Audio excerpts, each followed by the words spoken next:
मुंबई ठाण्याचा महापौर मराठीच होणार। भाजप नेते प्रवीण दरेकर यांनी हे वक्तव्य केलंय।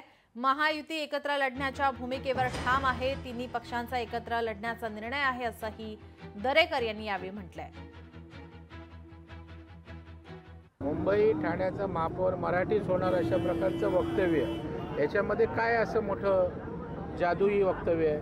बरं, आम्ही कुठे बोललो की आमचा महापौर मराठी नसणार आहे म्हणून? त्याच्यामुळे काहीतरी वेगळं बोलले असं काहीच नाही। आमच्या महायुतीचं ठरलेलं आहे, एकत्र लढण्याचं ठरलेलं आहे।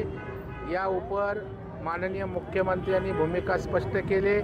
जिथे तुल्यबळ काही ठिकाणी आमची लोक असतील तर समन्वयातनं मित्रत्वातनं त्या ठिकाणी लढाई होऊ शकते, परंतु तिन्ही पक्षांचा महायुती म्हणून एकत्र लढण्याचीच भूमिका त्या ठिकाणी आहे आणि स्थानिक स्तरावर त्या ठिकाणी समंजसपणानं ज्या काही लढती होतील त्या होऊ शकतात। लोकशाही मराठी ऐका, पहा, जागरूक रहा।